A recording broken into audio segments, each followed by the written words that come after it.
All right, we all know that the information on Midnight is floating all over the internet, but I want to take a second, kind of put it in a nice little nutshell for everybody, and let's see what's going on and what they all let us know. I'm going to kick it off with some quality of life thing right now. So you know how every raid, let's say every tier, has LFR, normal, heroic, mythic tier sets that you have to collect.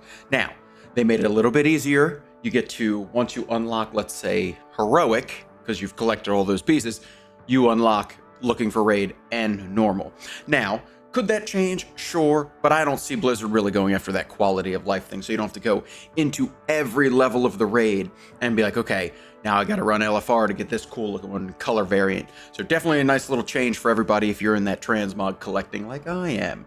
You know, I spend a lot of time going back to old stuff trying to get some good things, but here we are as the new expansions come out. They're going to help us just a wee bit. All right, guys, hold on to your seats because this one came as a surprise that Valorstones are gone. They're just going to stop. They're no longer a part of gear progression. You know, it was always that weird little currency on top of another currency that we needed to get on top of another piece of currency that we need to craft a piece of gear. So Valorstones gone, because I know that the once Turbo Boost hit, which I do have a video about that, what's coming in Turbo Boost, they are now becoming like account wide, warbound wide, whatever you want to call it. So Valorstones become a little bit less hectic, I guess, to kind of get. If you guys are like anybody else but me currently, I'm gonna probably sitting on an island by myself, and it's about housing. You know, you get early access, you know, pre-order on December 2nd, which is really cool. I don't know if I'm completely sold on it yet. I haven't really dug into it. It's never been a want of mine since I've been playing Warcraft, and literally this is the only game I play that would housing kind of make sense. But there are tons of other games out there that have done it well, and everybody is looking forward to this. I'm hoping that once it kicks, because I'll have that pre-ordered status for it, and I can get it on December 2nd. We'll see what it's about. Hell, I might just dive headfirst into it and just become a super, you know, land developer and, you know, build a beautiful home, mansion, fountains, all this kind of stuff all around. But needless to say, you do get access to it starting December 2nd if you pre-ordered. This next little tidbit really hits me right here because I've talked about it for a long time in a couple different videos that the Haranir we've been waiting for. They are going to be that playable race. Also did a video about that if anyone's interested.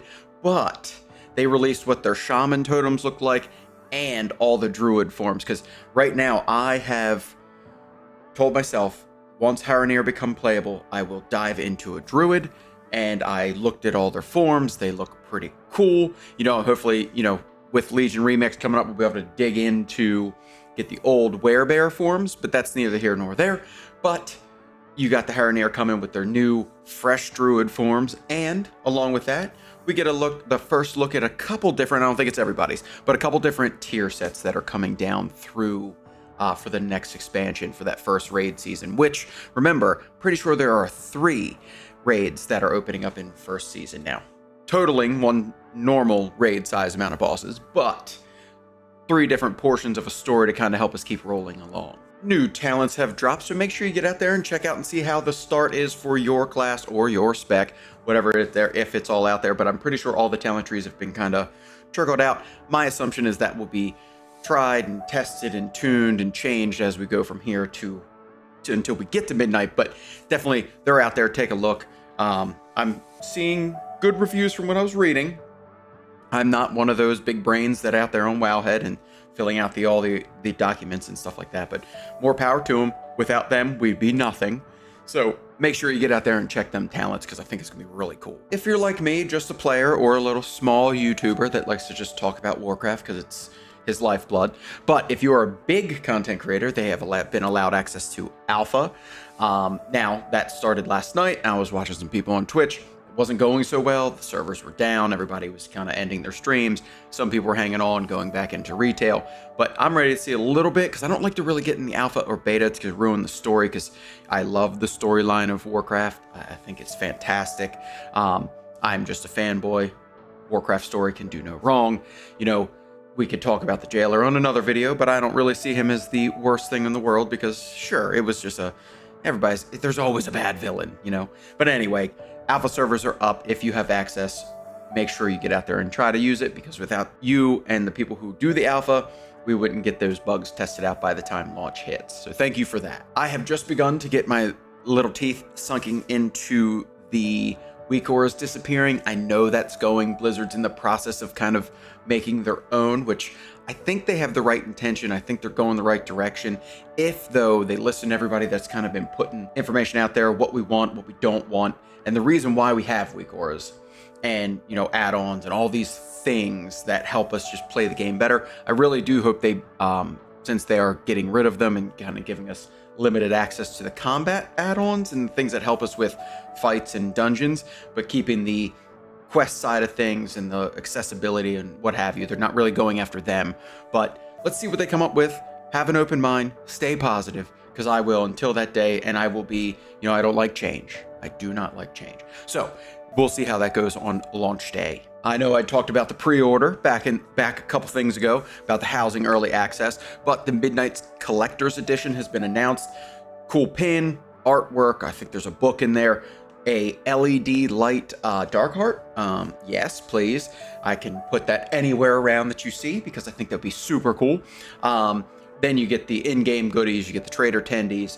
You get the transmogs, the mounts, you get the game plus the collector's edition. The box looks pretty wicked.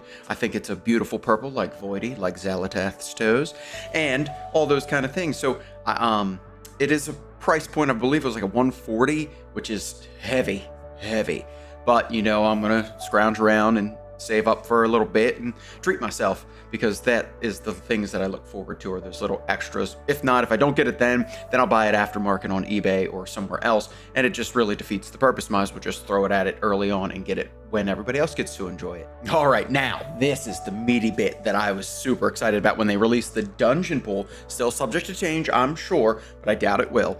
The first season for Mythic Plus, we get 8 dungeons per usual, but 4 coming from Midnight, so that's Magister's Terrace, Myasara Caverns. If I said that wrong, please let me know. Nexus Point Xenas, we're going to go with that as 2, and Windrunner Spire, which we all know that is, and our favorite gal should be making a return for this, with Sylvanas making a show up in this, hopefully.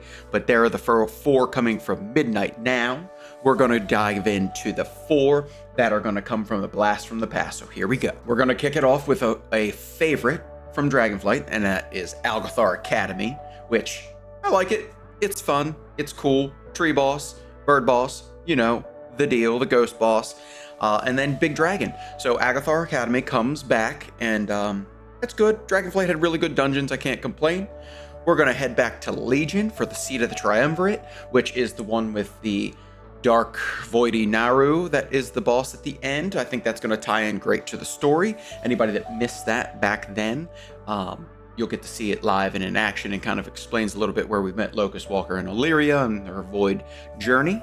So definitely looking forward to that one. Then we're going to Skyreach from Warlords of Draenor. You know, out of all the dungeons we've done in the last couple seasons and expansions, whatever have you, I really like the Warlords of Draenor one. You know, I think they did those, the Iron Docks and the Grimrail Depot. I thought they were really cool. Correct me if I'm wrong, but I thought they were really fun. So I kind of wanted them to come back, you know, pretend I didn't say that, but I wanted those to come back just a little bit eventually. But anyway, I'm excited, looking forward to Skyreach here from Warlords, because I didn't play a lot of Warlords, only just blowing through it to collect transmogs. I never really played that expansion. That was the one that I took a little break from just because I had computer problems and had no computer. Can't play Warcraft without a computer. And then for the 8th one in that mythic pool, we are going to reach back to the Pit of Sauron. That is from Wrath of the Lich King. I don't remember that one really off the top of my head, but definitely excited to see some more dungeon pools coming through, because they're starting to breathe some life into older dungeons, ones that'll probably affect the story a little bit. Not affect the story, but kind of little bits and pieces here and there to kind of make everyone get back on track with everything. So definitely looking forward to the 4 Midnight and the 4 from past expansions. So anything Mythic Plus is anything that I want to deal with. So fantastic pool, and hopefully they stick with it. I'm good with those 4 they picked, and then we'll just see how it goes from there after testing. And that is my quick little pieces about Midnight that was released just the day ago about at this point. If you like what you see, Make sure you like, comment, and subscribe. And I got a ton more midnight news coming the way. Come back and check out for updates. I'll see you next time.